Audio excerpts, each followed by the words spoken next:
istana kita yang ada di Jakarta, yang ada di Bogor, itu adalah istana bekas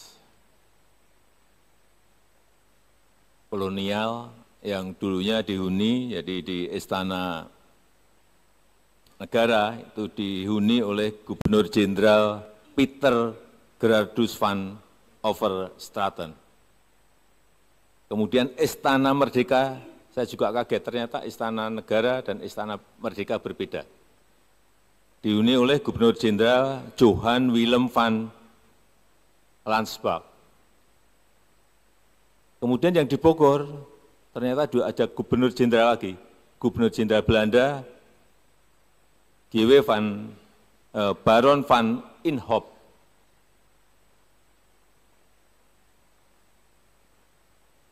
Saya hanya ingin menyampaikan bahwa itu sekali lagi Belanda. Bekas Gubernur Jenderal Belanda. Dan sudah kita tempati 79 tahun. Di bau-baunya kolonial selalu saya rasakan setiap hari, dibayang-bayangi.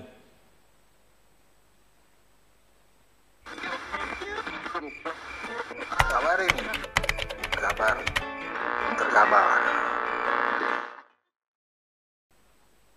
Bapak Ibu Gubernur, yang saya hormati, Bupati dan Wali Kota yang hadir,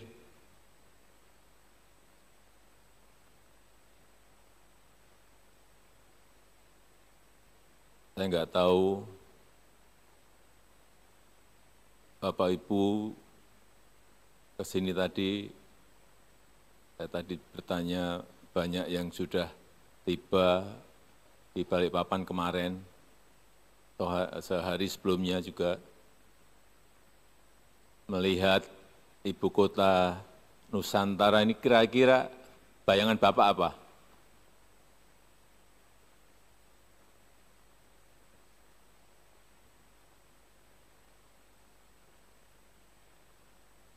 Selamat datang di ibu kota Nusantara.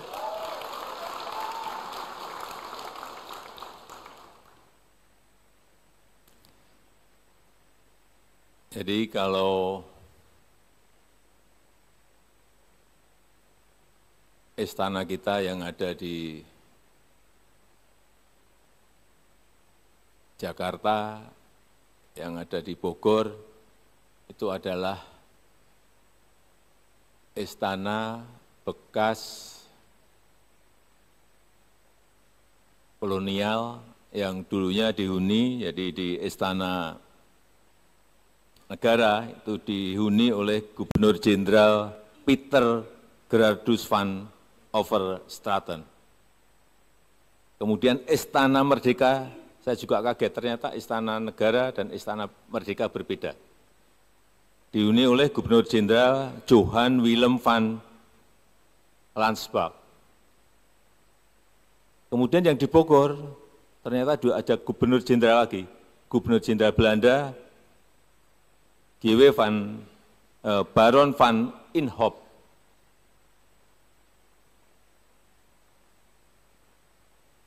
Saya hanya ingin menyampaikan bahwa itu sekali lagi Belanda. Bekas Gubernur Jenderal Belanda. Dan sudah kita tempati 79 tahun. Di bau-baunya kolonial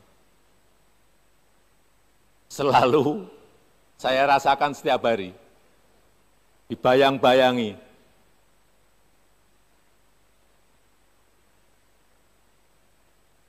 Dan sekali lagi, kita ingin menunjukkan bahwa kita punya kemampuan untuk juga membangun ibu kota sesuai dengan keinginan kita, sesuai dengan desain kita, tetapi memang masih memerlukan waktu yang panjang. Ini dimulai baru tahun 2021-22. Akan selesai kira-kira 10-15 tahun yang akan datang. Ini masih sangat panjang. Jadi kalau Bapak Ibu Gubernur, Bupati, dan Wali Kota tadi melihat ini baru awal. Ini belum selesai, jangan keliru, ini belum selesai. Mungkin baru 20%. Dan titik-titik spot yang dibangun di sini juga bukan hanya kawasan inti pemerintahan, yang ada Istana Presiden dan Wapres, kemudian Kemenko, Kementerian, banyak yang masih belum dibangun. Tetapi di luar dari ini juga ada kawasan-kawasan yang telah banyak dibangun, baik berupa hotel, universitas, rumah sakit. Seingat saya hotel ada 5, kemarin tambah lagi berarti ada 6. Rumah sakit juga sudah 6 dalam proses dibangun. Kemudian training centernya PSSI juga sudah selesai. Dan ada beberapa dimulai, properti, perumahan, semuanya sudah dimulai. Dan fasilitas-fasilitas pendukung lainnya. Saya ingin menyampaikan bahwa IKN ini adalah contoh kota masa depan yang dibangun dengan rencana dan konsep untuk masa depan. Konsepnya Forest City, jadi kota hutan, bukan kota beton. Saya kira di semua provinsi, kabupaten, dan kota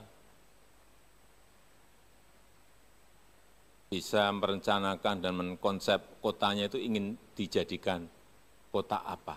Saya sudah berkali-kali menyampaikan.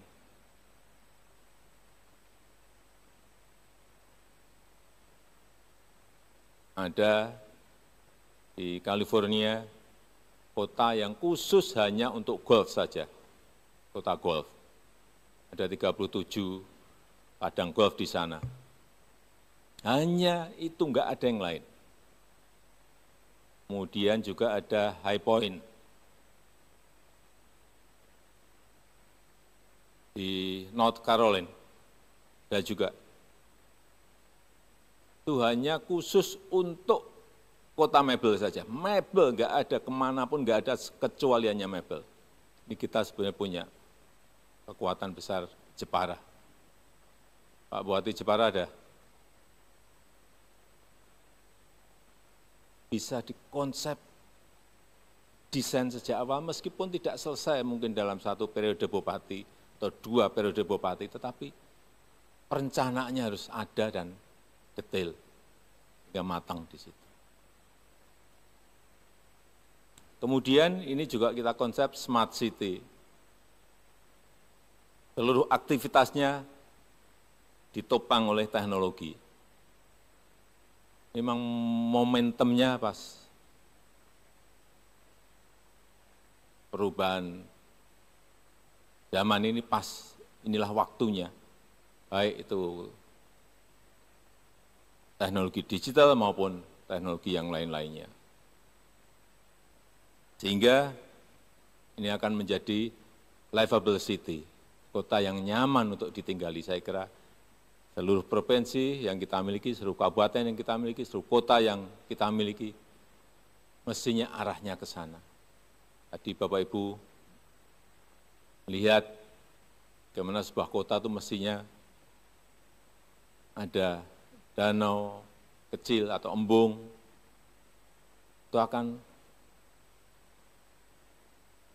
selain memberikan estetika keindahan, juga akan menurunkan suhu di sebuah kota.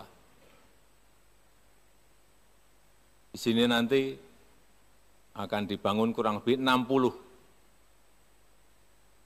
danau kecil atau embung seperti 60. Saya pun masih menawar ke Pak Menteri PU, kalau bisa lipat 2 kali lebih baik atau 3 kali lebih baik.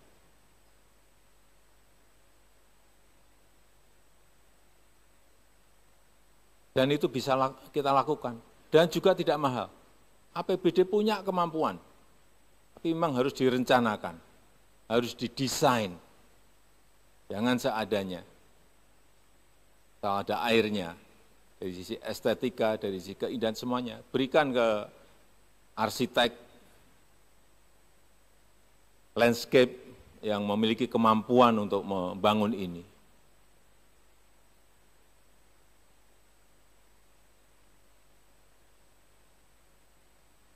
Juga di semua kota yang dekat dengan laut, saya titip saja, jangan sampai ada yang membelakangi laut.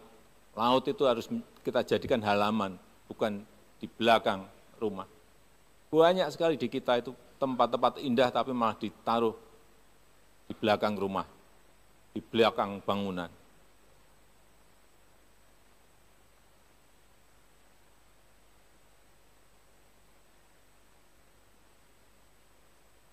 Dan juga ke depan nanti akan menjadi tren penggunaan energi hijau. Di sini juga saat ini 100% sudah menggunakan energi hijau, 100%. Nanti kalau ini sudah dimulai, dinyatakan mulai, semua kendaraannya juga harus kendaraan listrik. Kemarin pagi saya cek di Ibu Kota Nusantara, berapa air quality index-nya? 6. Hanya 6. Padahal kendaraannya belum listrik. Kalau kendaraannya listrik mungkin menjadi 0.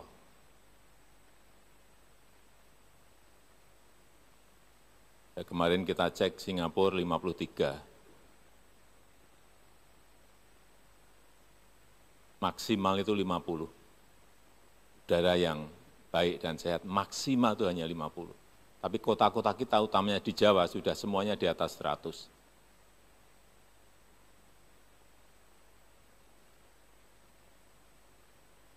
Ini yang harus juga dicermati oleh Bupati, Wali Kota, Gubernur.